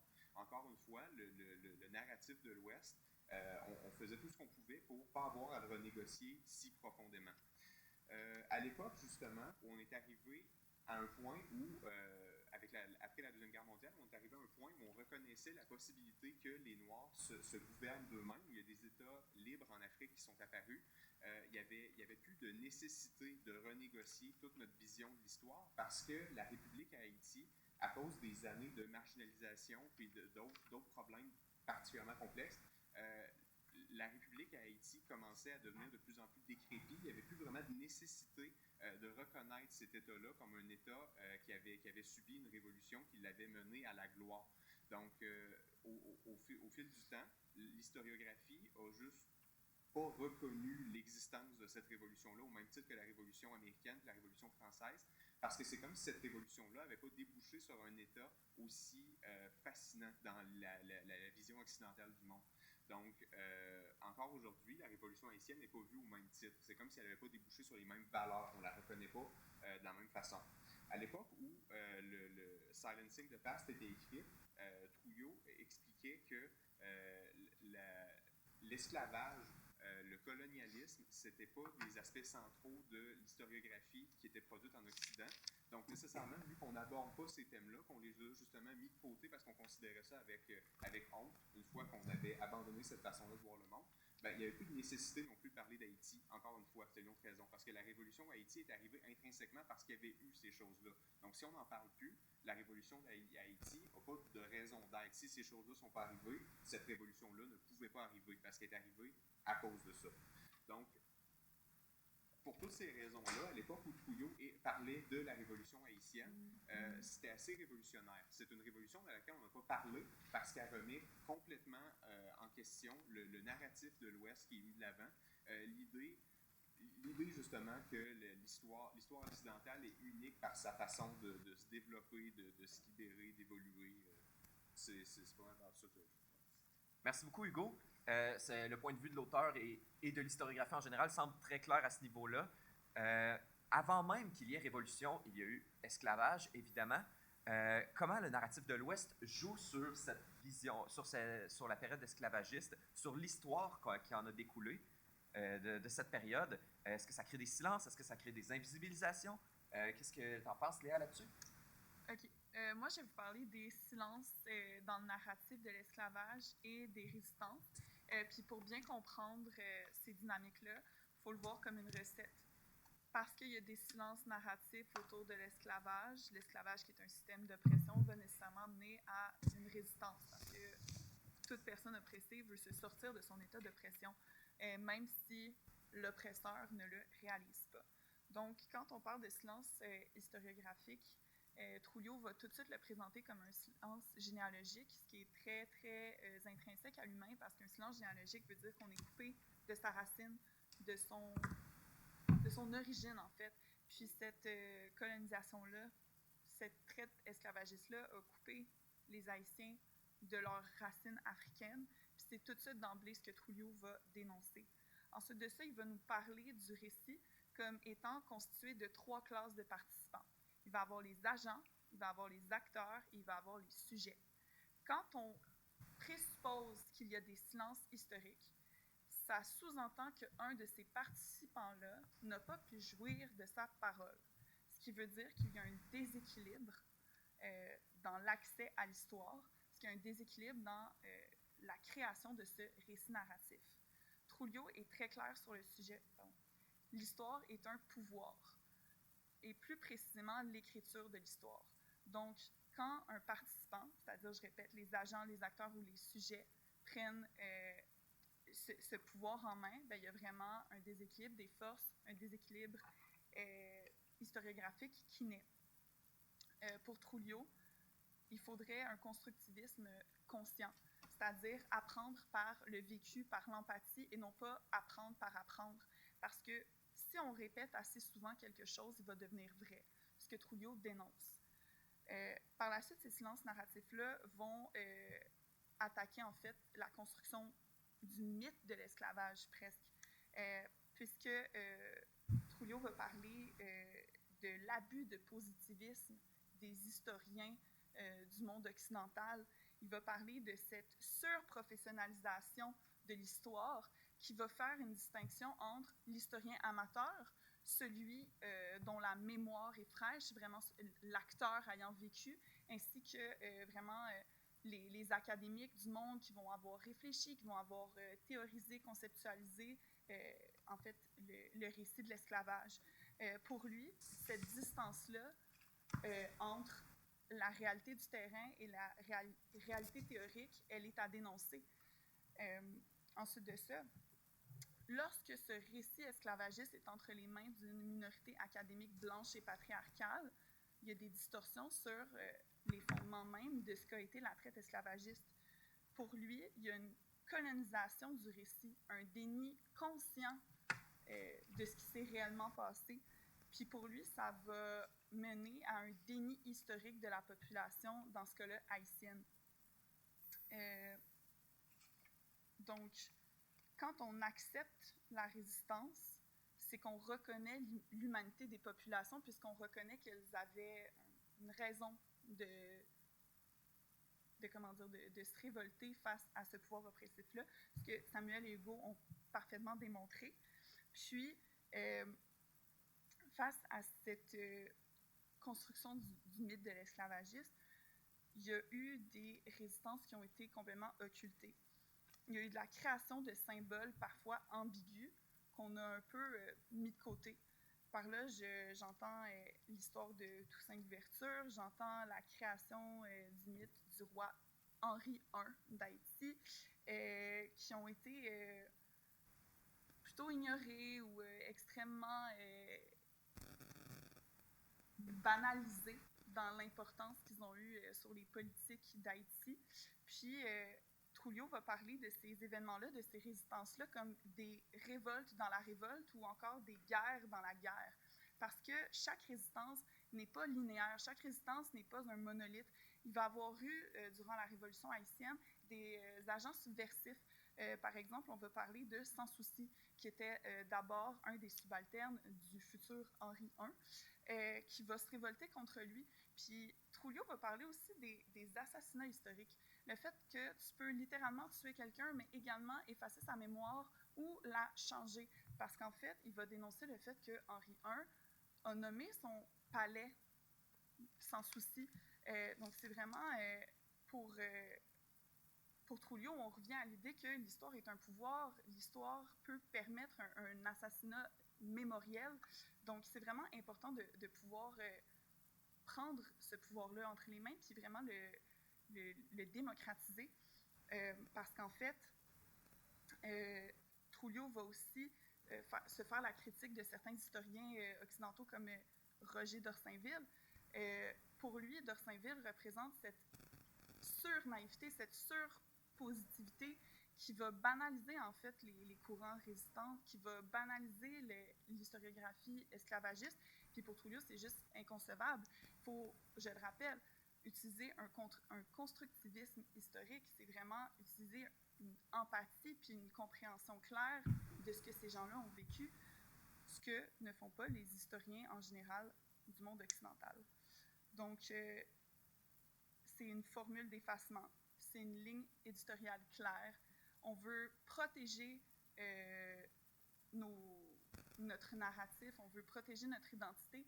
Je fais un rappel, quand Trujillo parlait de la ligne généalogique, pour eux, leur histoire est très récente parce qu'on leur a coupé. Tandis qu'un historien occidental, lui, porte en fait cette lignée étatique, cette lignée politique, parce que lui peut facilement se replacer dans l'État qui a fait la conquête de l'Afrique. Je ne sais pas si vous me suivez. Donc, il y a comme une ligne éditoriale à respecter de je suis l'Occident, en fait. Quand je vous présente mon histoire, quand j'écris l'histoire, moi, historien, je réécris l'histoire de mes aïeuls, ce qui est un peu différent pour les gens qui ont vécu l'esclavage, qui ont été coupés justement de ce lien-là. Donc, bref, Trujillo va dénoncer les réappropriations coloniales d'événements importants. Il va dénoncer le Columbus Day. Donc, je rappelle, il va vraiment prôner une historicité empathique. Je wrap up comme ça, en fait, c'est vraiment ça. Là, il faut se déconstruire pour mieux rebâtir. Merci. Merci beaucoup, Léa. On comprend ici qu'il y a la création de silence historique, la création d'invisibilisation qui est faite à travers et le chapitre de Trujillo ici le montre vraiment. Comment ces silences-là, ces résistances-là mènent à créer un cadre d'analyse, selon toi, Thomas? Dans le fond, à défaut de répéter un peu ce que mes collègues ont dit, Trujillo met de l'avant que l'histoire est dominée par le narratif de l'Ouest. Donc, le narratif de l'Ouest donne une ligne directrice à l'histoire. Puis à ce moment-là, en sachant que l'histoire est régie par une ligne directrice, il y a indéniablement des silences, parce que tous les événements, tous les peuples, toutes les communautés qui vont déroger de ce narratif-là, vont être mis sous silence, vont être marginalisés. Puis Trujillo, dans ce sens-là, donne un cadre d'analyse parce qu'il encourage les historiens à s'intéresser à ces silences-là, à ces invisibilisations-là, qui ont été marginalisés parce qu'ils étaient incompatibles avec le narratif de l'Ouest. Donc, justement, là, on parle aussi de l'esclavage, mais imaginez, justement, sachant que le narratif de l'Ouest a donné longtemps à l'histoire pour Trujillo, imaginez tous les silences, toutes les marginalisations qu'il y a mis à part l'esclavage. Donc, pour moi, c'est ça que Trujillo encourage les historiens à faire, à s'intéresser aux silences-là, à les sortir, justement, de ce silence-là, de cette invisibilisation-là qui ont été mis à cause du narratif de l'Ouest et de sa nature. D'accord, on voit donc vraiment ici qu'on a un cadre d'analyse qui ressort, qui centre une des recherches historiques sur l'histoire des silences laissés par les sources, par l'histoire. C'est bien de faire ressortir un cadre d'analyse, c'est encore mieux de l'appliquer directement au travail de l'historien. Ça tombe vraiment bien parce qu'on a déjà décortiqué une source en début de table ronde ici. Donc, ce que je vous propose, c'est qu'on analyse la source qu'on a, après ma barre, observée à travers la perspective des silences laissés par l'histoire. Pour ce faire, je pense que Jade avait préparé une introduction à comme notre discussion qu'on va avoir après. Après que Jade ait pris la parole, on va ouvrir la discussion à l'ensemble des panélistes. Et si jamais il y a des gens dans la salle qui ont des questions ou qui veulent apporter quelque chose à la discussion, n'hésitez pas non plus. Donc, Jade? Ouais, ben dans le fond, comme on l'a pas mal mentionné, c'est vraiment une histoire justement des silences qui est fabriquée justement à travers comme cette histoire qui est plus académique et occidentale. Donc on dit que l'histoire ça prétend expliquer, mais au final ça explique quoi? C'est quel point de vue que ça dénonce? Puis on l'a beaucoup vu dans la source. C'est vraiment un point de vue qui est très biaisé, qui est très occidentalo-centrique aussi. Puis on parle souvent aussi d'un discours écrit par les gagnants. Puis justement, on voit beaucoup ça dans la source qu'on a étudiée parce qu'il y a une grande partie, en fait, toutes les personnes esclavisées, ils n'ont pas de parole. Puis c'est pas nécessairement une mise en réserve qui est nécessairement voulue ou une négligence, c'est vraiment comme un effacement. Puis ça, dans la source, on le voit vraiment parce que c'est une espèce d'effacement des personnes de leur propre histoire. Donc, on va raconter tout ce qui se passe sur le négrier, on va parler de la température, on va parler justement de la logistique de l'eau, mais on parle à peine de ce qui se passe vraiment, comment ils vivent, comment ils réagissent, comment ils sont traités pour de vrai les esclaves, les personnes esclavisées, je suis désolée. Donc, vraiment, on est capable de voir comment ce narratif-là de l'Ouest, puis justement des silences, est transposé dans la source parce qu'on ne parle pas des principaux intéressés. Puis comme un peu l'a mentionné Samuel, le narratif de l'Ouest est vraiment composé d'un type d'homme en particulier. Premièrement, c'est un homme, il est blanc, européen, et surtout, il est civilisé. Donc, on va percevoir justement des espèces de degrés d'humanité, comme Samuel le mentionnait. Puis, il y a vraiment une opposition qui va être faite dans la description qu'on a observée dans la source. Donc, c'est vraiment les hommes blancs et le reste. Et il y a vraiment une dualité qui est exprimée. Par exemple, l'exemple que je trouve le plus flagrant, c'est le maître à bord, il arrive pour aller voir les personnes esclavisées dans la cale. Puis là, il dit dans son journal de bord comment il y a des grandes exclamations de joie, puis que tout le monde l'appelle Baba, qui veut dire maître. Et lui, il décrit ça comme étant une allégresse entière de la part des personnes esclavisées. Il dit à ces pauvres malheureux. Donc, dès là, on voit une espèce de dualité entre ces pauvres malheureux et l'allégresse entière qu'ils voient, qu'ils reçoivent une fois qu'ils voient le blanc qui est comme l'espèce de Dieu, tu sais. Donc, on voit justement la dualité, puis cette espèce de comme scission qu'il essaie de faire entre les deux. Puis aussi, ce que j'avais un peu dénoté, c'est on met un discours qui est vraiment mis de l'avant sur l'espèce de contentement des esclaves. Donc, ils sont contents d'être là, ils sont un peu soumis. Mais en même temps, est-ce qu'on met vraiment dans lumière les mesures qui sont prises justement pour freiner comme cette espèce de résistance-là? Est-ce qu'au final, ils sont heureux et sont contents ou sont juste comme épuisés, comme Léa le disait, ou ils sont dans une fatigue extrême? Est-ce qu'il y a des espèces de violences psychologiques, physiques, quotidiennes qui sont mises en place, qu'on ne sait juste pas parce qu'ils ne sont pas mentionnés. On dit ils sont passifs, ils font ce qu'ils ont à faire, puis ils sont obéissants. Mais au final, est-ce qu'on omet de mentionner tout ce qui se passe pour que justement ils soient dans cette condition-là? Donc, finalement, ce qui est vraiment ressorti, je trouve, puis qu'on peut faire un bon parallèle entre le narratif de l'Ouest et ce côté-là, c'est vraiment une déshumanisation qui se démontre parfaitement une logique, puis un récit, même un système de domination complet, puis ça s'inscrit bien dans la logique des silences historiques. C'est pas mal ça pour ma part. Merci beaucoup. On ouvre un peu la discussion à tout le monde, à tous les panélistes aussi. En ce qui concerne là, sur le navire sur lequel on a porté l'attention aujourd'hui, il est évident que la parole des personnes esclavisées est absente. La parole est donnée au capitaine qui, lui, écrit le journal. C'est donc un produit du pouvoir blanc destiné au pouvoir blanc de la marine marchande. Donc, comment cette écriture-là laisse totalement en silence la parole, le ressenti et la vision qu'avaient les personnes esclavisées sur le navire? Ouais, tu peux me lancer.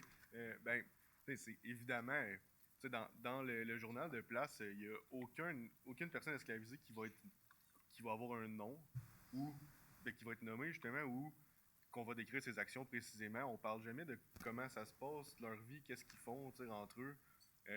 On va décrire vaguement, il y en a un qui a volé des bananes. On n'expliquera pas, est-ce que celui-là était affamé depuis 2 jours, tu sais. Il n'y a aucune expérience individuelle qui est décrite. Fait que tout ça, c'est des silences. Puis justement, un peu comme on en a parlé, il n'y a aucun moyen de savoir qu'est-ce qui n'est pas mentionné par place. On peut inférer certaines choses, mais toute cette expérience-là, c'est du vécu qui est perdu, en fait, parce qu'il est un peu... il est étouffé par le narratif de l'Ouest, puis le pouvoir blanc qui le décrit. Puis je pense que c'est un petit peu mon grain de sel là-dessus, c'est qu'il n'y a aucune expérience individuelle. Merci. Jérôme? Oui. Mon intervention va être quand même brève, parce que je vais faire du pouce sur ce que Samuel a dit. Mais par ailleurs, même quand la situation, par exemple, d'une personne esclavisée, quand ça va être des commentaires positifs, par exemple, dans l'extrait, on a eu un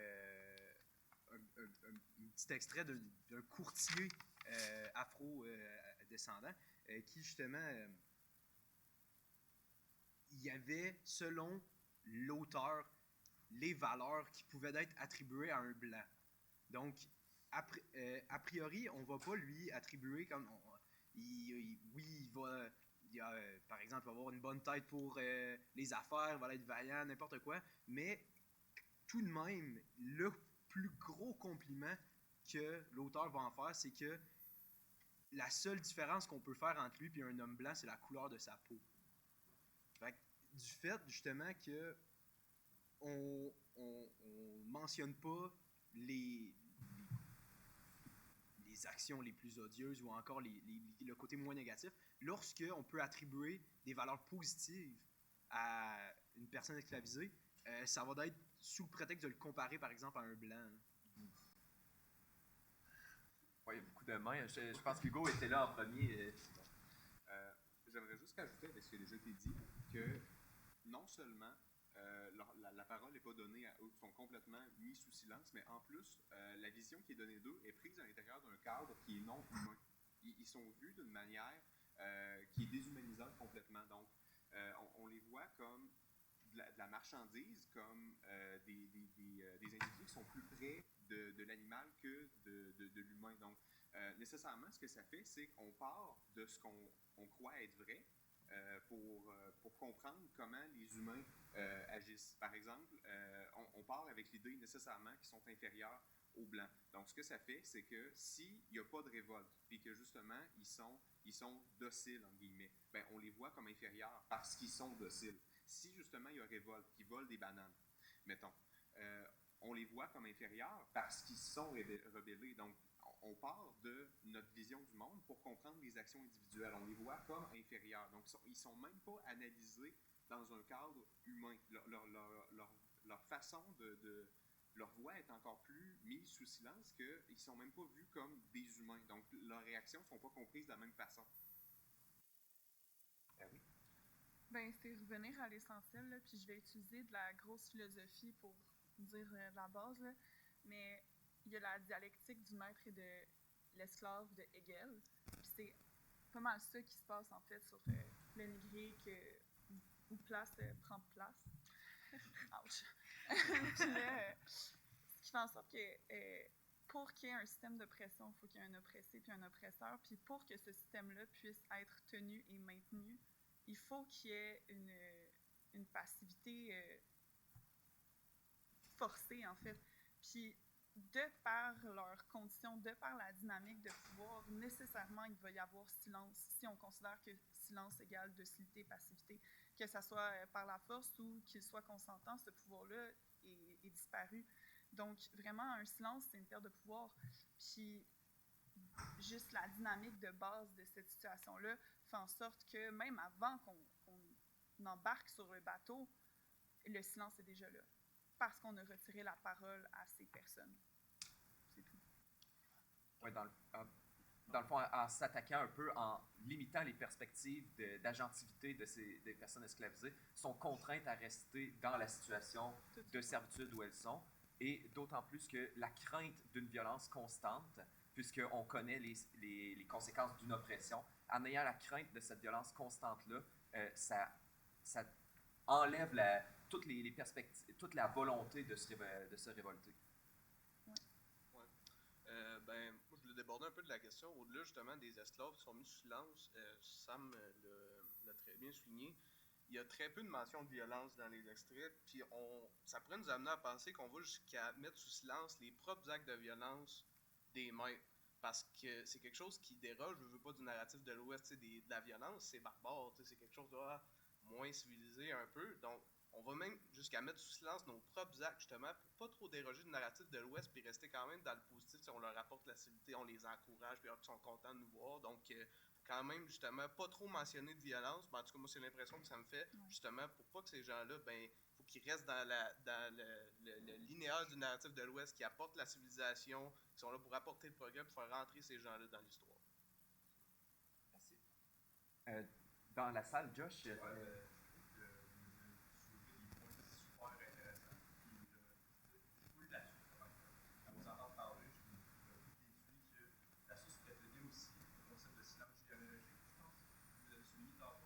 étant donné qu'on est déraciné des afro-descendants de leur maison, de leur foyer en Afrique pour les amener en Amérique, bien, on invisibilise aussi le traumatisme parce qu'il y a un état de marchandisation à ce niveau-là, au niveau mettons, de la perception qu'on va avoir de la personne noire du côté de nous. Donc, même à ce niveau-là, on va aller invisibiliser le traumatisme, le vécu de cette personne-là. Puis, tantôt, je sais que vous avez souligné, vous avez parlé aussi de spatialité. Je pense que l'une des panélistes a souligné le fait que le navire était bien plus qu'un endroit intermédiaire au transport, c'est aussi un peu d'éducation. Puis j'aimerais ça peut-être vous entendre sur la fonction du lieu sur le navire. Ça s'en vient vraiment au niveau de l'espace. Concernant ce que tu disais sur le déracinement intergénérationnel, il y a un déracinement, il y a aussi un déracinement au niveau du territoire parce qu'on perd tous les repères. Il n'y a aucune perspective pour ces personnes esclavisées-là de retourner en Afrique. Et lorsqu'ils arrivent dans les Antilles, les propriétaires ont aussi tendance à les séparer. Donc, même la petite communauté qu'on a forgée sur le navire, avec qui on a tissé des liens, on se fait séparer. Donc, c'est un deuxième choc une fois à l'arrivée. Oui. Je peux-tu commenter ton point? Bien sûr. C'est super intéressant, le truc des silences, des traumas. Puis, ça me fait penser à ce que quelqu'un avait dit d'entrée de jeu tantôt, que en fait, ce trauma-là, oui, il est silencé, mais il est aussi glorifié parce que Place considère que, en fait, ils perdent rien, ils vont juste gagner. T'sais. On avait dit, on va vous offrir la civilisation, on va vous offrir un mode de vie. Fait que c'est pire que ça, c'est réécrire en fait ton propre vécu narratif. Tu perds en fait le contrôle de qu'est-ce que tu ressens, puis on te dénie cette humanité-là. C'est vraiment comme prends ce cadeau de la vie. Là. Puis en même temps, si je peux ajouter à ça, je ne me souviens plus lequel d'entre vous qui l'a mentionné tout à l'heure, mais on dit qu'on va donner une nouvelle femme à ces personnes-là esclavisées. Oui, merci Thomas, parce que justement, c'est comme si on laisse sous silence en même temps que la plupart de ces personnes-là, de ces hommes-là ont déjà une femme, soit elle est restée derrière dans la communauté, elle est peut-être déjà décédée, elle est peut-être sur le navire avec lui, ou un autre navire. Ça, c'est tous des éléments qu'on ne prend pas en considération, en fait. Oui, ça va. Ben, juste pour rajouter un peu mon grain de sel par rapport au narratif de l'Ouest que j'ai élaboré tantôt, c'est dans la pensée même des maîtres blancs, l'histoire de ces Africains-là n'est pas valide. C'est pas des acteurs de l'histoire. Fait on leur dit littéralement en embarquant sur le navire, ben, oublie tout ce que tu as vécu avant. Tu as beau avoir 30 ans, tu as beau avoir 5 ans. Tout ce qui s'est passé avant, ça vaut rien. Nous, on va te montrer c'est quoi l'histoire, c'est quoi la civilisation. Puis ça, encore là, on tombe dans l'invisibilisation. C'est le bagage des milliers de personnes qui disparaît comme ça parce qu'on décide que c'est pas valide puis on veut pas en parler. Puis... En effet. Ouais. Oui. Oui, bien sûr. Mais j'irais peut-être même plus loin que d'invisibiliser. J'ai l'impression qu'à travers ce processus-là, surtout à travers l'espace que représente le navire, peut-être une négation carrément de l'identité africaine, où on essaie d'en faire des non-africains, en fait, de dire, ben, vous êtes plus ce que vous étiez, vous allez être des occidentaux à quelque part. Je pense que dans ce processus-là, c'est peut-être là qu'on va chercher l'aspect de la relation entre maître et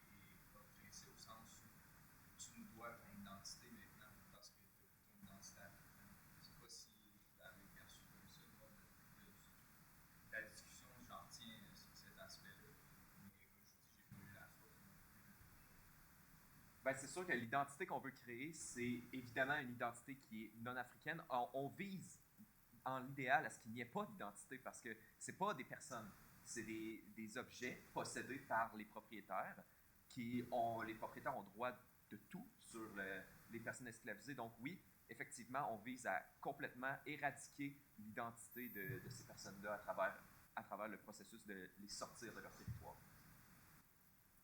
Parfait. J'enchaînerais peut-être, j'amènerais la discussion ailleurs. Joshua a mentionné la notion de lieu, la notion d'espace, puis c'est là en fait que j'aimerais vous entendre, parce que le navire esclavagiste, je crois qu'on pourrait le voir comme un territoire à part entière. Puis c'est là-dessus que je veux vous entendre, parce que tous les membres d'équipage, le capitaine, Jean-Pierre Place, les personnes esclavisées vivent toutes dans le même territoire, le même espace que le navire esclavagiste. Mais pourtant, bien qu'ils occupent le même espace, ils ne l'occupent pas de la même façon. Oui, vas-y. Ben, je pense que, en fait, ça fait partie d'une des stratégies de Place dont on a parlé un petit peu, c'est d'un peu conditionner ces gens-là à la vie à laquelle ils sont destinés un peu. C'est même dans le navire, les dynamiques qu'ils vont vivre sur une plantation ou dans un manoir, ça va être les mêmes. C'est-à-dire, Place leur fait clairement comprendre que c'est lui le maître, puis que c'est lui l'autorité absolue sur tout ce qui va se passer. En dessous de Place, il y a ces hommes à lui qui vont... Il en parle, je ne l'ai pas mentionné, mais Place, il dit quand il voulait châtier une personne esclavisée sur le navire, il fallait que les hommes de Place viennent en parler à Place avant, puis il fallait que ça soit jugé publiquement. Fait encore là, retour à l'autorité, Place va juger, OK, le grief que tu me soulèves, il est légitime, fait qu'on va punir cet homme-là. Puis, fait que ça, vraiment, je pense que c'est ça, c'est un moyen de dire que c'est moi ton maître pour l'instant. Aussitôt que je te vends, c'est lui ton maître, mais l'esclave, la personne esclavisée, à ce moment-là, est déjà conditionnée à un peu accepter ce sort-là, puis comprendre les dynamiques de pouvoir. Fait que je pense que le bateau est comme un microcosme de ce qui va arriver. Tout à fait. Oui, John? Puis aussi, pour ajouter dans la logique du territoire, c'est un peu la même chose avec la colonisation. Là. C'est un groupe de Blancs qui arrivent, puis ils s'installent sur un territoire donné. Puis là, c'est les personnes esclavisées qui sont en majorité au sein du bateau. Mais encore une fois, comme dans la logique de colonisation, c'est eux qui doivent subir ce que les Blancs y font. Puis même s'ils sont une minorité, ils ont comme des armes. Dans la source, ils utilisent les canons pour faire peur aux Africains. C'est un peu la même chose. On peut faire des parallèles avec l'histoire un peu n'importe, avec en Amérique centrale, peu importe. Les Occidentaux qui débarquent, qui font peur avec leurs canons pour justement que les peuples, pas esclavisés encore, là, mais comme les Autochtones, il y a comme peur de ça. Fait qu'on voit un peu la même logique sur le bateau que la même logique sur les territoires, comme on a vu partout dans l'histoire. Fait que c'est vraiment comme une logique de colonisation, je pense, face au territoire. Okay. C'est, comme on a dit, c'est un espace transitif. Mais ce qui est fou, c'est de penser que toute cette violence-là qu'ils vont subir sur le bateau, c'est jamais une violence défensive. On croirait que des gens aussi lourdement armés le font parce qu'ils ont peur, mais pas du tout. Là. C'est une violence qui est strictement offensive. Puis je ferais même des ponts entre les deux, Silencing the Past et le journal de bord. Dans Silencing the Past, Trujillo va citer un colonialiste français, si je ne me trompe pas, c'est Labarre. Je ne sais pas si quelqu'un peut me corriger. C'est Labarre, qui dit que lui, la nuit, il dort les portes et les fenêtres ouvertes. Il ne craint absolument pas une rébellion. Fait que le navire, c'est vraiment un espace de violence gratuite parce que je suis persuadée que Place, tout comme Labarre, ne se sentait strictement pas attaqué, jamais dérangé dans... Il est armé, mais c'est vraiment seulement un outil de contrôle. Fait que la dynamique sur ce bateau-là, il y a vraiment une sous-catégorie d'individus qui vivent dans une peur constante, qui sont menacés, puis il y a vraiment une catégorie de gens qui, en fait, eux, je pense pas qu'ils notent une différence. T'sais. Être sur le bateau ou hors du bateau, ça change rien pour eux. Il n'y a pas de stress qui accompagne cette zone-là. Puis même si je peux ajouter à ça, tu dis qu'il y a des sous-catégories, mais sur le navire, il y a des lieux de pouvoir aussi, puis il y a même ce qu'on pourrait... il y a des lieux, des ghettos même qu'on pourrait dire. Il y a la cale, il y a le fond du navire, le ventre du navire, mais au contraire, il y a la capitaine, il y a le pont. C'est tous des éléments qui sont sur le même espace, mais qui sont pas du tout la même façon, pas du tout la même chose. Puis la façon qu'on vit dans ces endroits-là, c'est pas du tout la même non plus. Je pense que Thomas, tu voulais ajouter quelque chose? Ah ouais, ben, tu point là pour peut-être plus une analyse moins large un peu. En lisant la source, on a vraiment l'impression que le bateau, c'est un lieu de contrôle. C'est un lieu où c'est que où Jean Laplace est en parfait contrôle de la situation. Il va même jusqu'à faire la mise en scène qu'on a mentionnée d'ailleurs, réunit toutes les personnes esclavisées qu'il a traitées, fait tirer des coups de canon dans les airs par ses hommes, justement pour faire croire que lui, il a le pouvoir du tonnerre. Puis que si les personnes esclavisées n'écoutent pas, il peut le déchaîner sur eux. Donc c'est vraiment un espace où lui est en contrôle. Puis on sent que de la part des personnes esclavisées, c'est un espace complètement... Ils sont pas en contrôle, ils ne savent pas trop ce qui se passe. Puis on sent aussi cette aisance-là dans le récit, justement, quand Jean-Pierre Laplace est à travers son voyage de traite, ben justement, il arrive des accros. Des fois, il y a des esclaves qui vont se sauver, puis tout ça, puis tu vois qu'il n'est pas trop en contrôle. Mais sur le navire, pendant le voyage, là, il a le contrôle de son environnement, il est à l'aise, puis il sait quoi faire, justement, quelle mise en scène apporter pour que les esclaves soient complètement soumis à lui. Ça renforce vraiment la dynamique du territoire dont tu parles. Là. Il y a d'un côté des gens qui subissent, puis de l'autre côté des gens qui font subir. Nick, tu voulais rajouter quelque chose? En fait, bon, l'une de vos panélistes a mentionné la violence offensive et le pouvoir gratuit. Dans le contexte où on prend le bateau comme un lieu de pouvoir, avec en lui-même d'autres lieux de pouvoir, est-ce que vous seriez jusqu'à dire qu'il y a un monopole de la violence ou de la coercition par les esclavagistes? Ce serait fun de vous entendre là-dessus. Ben oui, en fait, parce que, encore une fois, on peut seulement savoir ce qui a été écrit. Puis, comme on a dit, si jamais il y a eu une forme de résistance sur le bateau ou sur les bateaux ou places de Priport, jamais ils l'auraient écrit parce que ça l'aurait brisé, ça leur aurait montré des fissures dans leur modèle. Puis, comme je disais, accepter la résistance, c'est reconnaître l'humanité. Ce qu'on ne fera pas, en tout cas à l'époque de Place. De ce qu'on lit, effectivement, il y a un monopole de la violence puis de la coercition parce que les seules personnes qui sont en démonstration de pouvoir puis les seules personnes qui sont capables de maintenir une structure oppressive sont les Blancs sur le navire. Puis les personnes en situation d'esclavage ne font que subir. Puis jamais...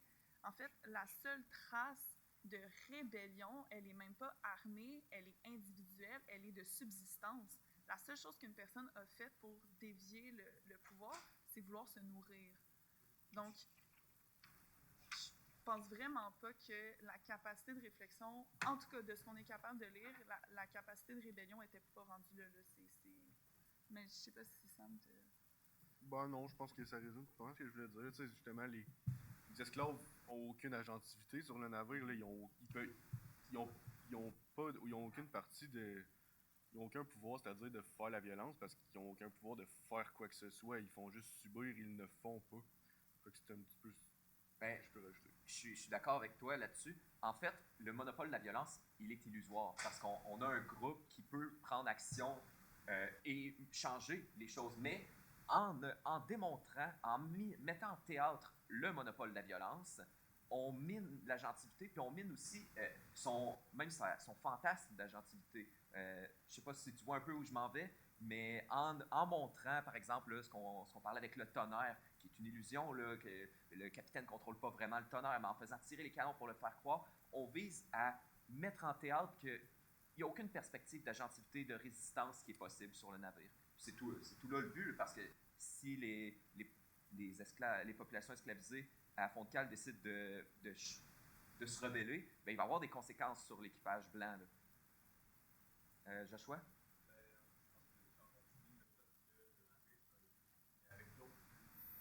Même un territoire. Tout ça, ça nous amène aussi à penser à la notion de frontière. Puis comment ces frontières-là peuvent être utilisées pour l'imaginaire. J'aimerais peut-être vous entendre sur la notion de frontière au sein du peuple. Si vous avez des pensées par rapport à ça. Oui. Ben, moi, c'est. Comme on l'a dit, c'est ça. Le navire, c'est un lieu qui a ses propres frontières. Du fait que, par exemple, quand on décrit la traite, on décrit aussi les allées et les venues des personnes qui fréquentent le navire, qui ne sont pas natifs, si tu veux. Donc, lorsqu'on traite, par exemple, avec d'autres Africains, là, on les laisse pas nécessairement embarquer sur le bateau. Tandis que là, ce qu'on va traiter avec des Européens, bien là, à ce moment-là, le capitaine du navire vient pour remercier l'équipage, blablabla. Donc, il y a vraiment une dynamique différente dans le fait de quasiment qu'est-ce qu'on laisse passer à travers nos frontières, si on veut, dans les frontières du navire. C'est quelque chose que j'avais retenu et que j'avais trouvé quand même assez intéressant par rapport à ça. Ben, ce que je voulais dire, c'est que il y a un seul bateau, il y a une seule plantation, puis il y a une seule humanité. Mais on reconnaît implicitement une frontière dans l'humanité. C'est des humains, mais pas aussi humains que les Blancs. Le H de l'humanité de ces gens-là est pas aussi majuscule que celui des Blancs. Cette frontière-là est répétée à l'intérieur du bateau, où justement c'est le même bateau, mais il y a des étages justement de dignité à l'intérieur même du bateau, puis des étages de dignité à l'intérieur même de la plantation. C'est même cette frontière-là qui est illusoire, qui est répétée à différents endroits. Au-delà de ça, justement, il y a des frontières mentales, justement, dans le sens qu'on sait, justement, comme Léa, Jean-Pierre Place, il n'a pas peur, il est armé, mais il n'a pas peur. On trace une ligne sur l'agentivité de ces gens-là. Ils ne traverseront jamais cette ligne-là. En tout cas, dans les écrits qu'ils nous donnent, ils ne traverseront jamais cette ligne-là, justement, de se rebeller, parce que dans, justement, la mentalité, c'est une ligne qui est intraversable, qui coïncide avec le narratif de l'Ouest. Donc, il y a des frontières physiques, mais il y a des frontières mentales aussi qui sont intéressantes à regarder. Je sais pas à quel point c'est pertinent, mais je vais y aller très by the book, là. Les seules frontières terrestres qui sont réellement respectées, c'est celles de l'Europe, parce que il me semble qu'au début du journal de bord, on mentionne que ce qu'on considère comme la Guinée, en fait, c'est vraiment un melting pot d'États sur la côte ouest, là. C'est pas la Guinée comme on la conçoit maintenant, c'est vraiment l'appellation qu'on fait de la côte africaine. Puis on est en pleine guerre de 7 ans. Puis on va tout nous expliquer le processus par lequel ils vont larguer les amarres, puis il faut que ça se fasse des pays bas pour respecter les frontières, puis le contexte géopolitique, blablabla, ils veulent pas se faire attaquer. Mais quand on parle de l'Afrique, mais c'est bouf, c'est comme, c'est la tâche, là, c'est l'Afrique, c'est ça. Il n'y a aucune conceptualisation des frontières politiques de ce continent-là.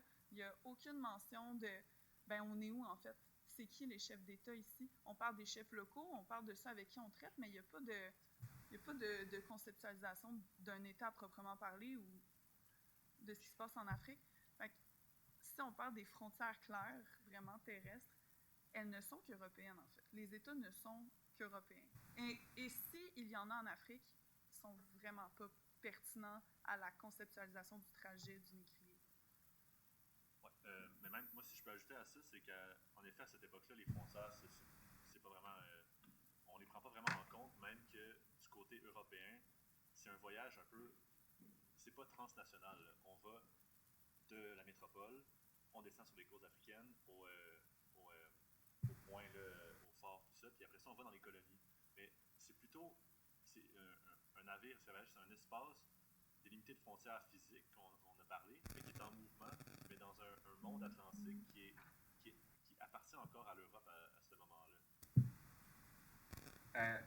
Moi, je prendrais ta question d'un autre sens. Tu as parlé de frontières sur le navire.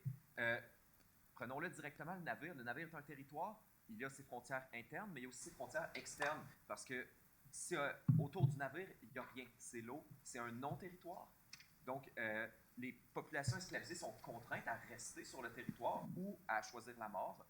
Dans beaucoup de cas, on a beaucoup d'exemples où ça a été le cas, moins dans la source qu'on a eue présentement. On a d'autres sources de navires qui ont fait la traite transatlantique où il y a eu des personnes esclavisées qui ont sauté par-dessus bord pour mettre fin à leur jour et pas subir la vie d'esclave. D'autre part, concernant les frontières internes, évidemment, chaque personne occupe les différentes frontières, mais n'a pas accès à toutes les frontières. Les personnes esclavisées n'entrent pas dans la cabine du capitaine. C'est un territoire qui appartient à une élite. Il y a aussi les ghettos, des endroits qui sont marginalisés dans le navire. On pense par exemple à Pont-de-Cale. Les personnes esclavisées dorment plus bas par rapport à l'équipage. Donc, on a toute cette dynamique-là qu'il y a des frontières à la fois à l'intérieur, des frontières physiques à la fois à l'intérieur du navire, mais aussi l'absence de territoire à l'extérieur. Je ne sais pas si c'était là que tu t'en allais. Ouais. OK, je pense qu'on va conclure. On frôle pas mal 1h30, donc... Premièrement, j'ai encore j'aimerais vous remercier, les panélistes. Donc, cette année, il y a Thomas Poirier avec nous, Léa Lassalle, Jade Barrette, Samuel Dionne, Jérôme Parenteau et Hugo Saint-Pierre. Merci d'avoir échangé avec nous. Je pense qu'on a soulevé les questions les plus pertinentes par rapport à la source et au chapitre. Merci aussi au public d'être venu assister. Vos questions aussi ont ajouté à la pertinence de notre table ronde. Puis, Charles et moi, on tient à remercier également le comité organisateur du colloque du premier cycle qui nous a invités à venir animer cette table ronde. Donc, merci à vous. Avant, je voudrais remercier Charles et Greg d'avoir pris le temps de nous permettre de faire cette activité-là. Merci. Merci. Bonne journée tout le monde.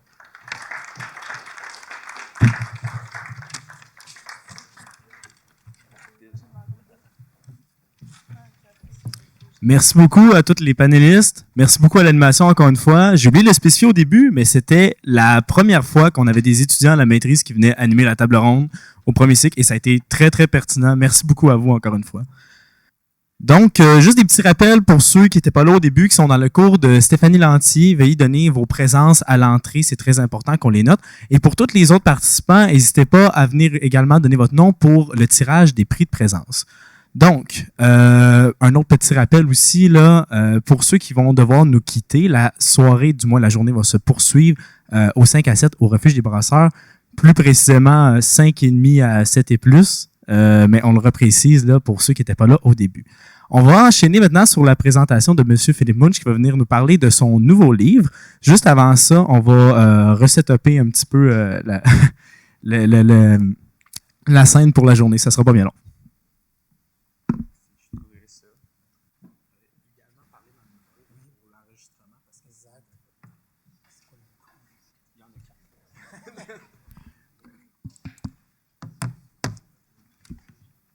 Idéalement, j'aimerais faire plus la présentation.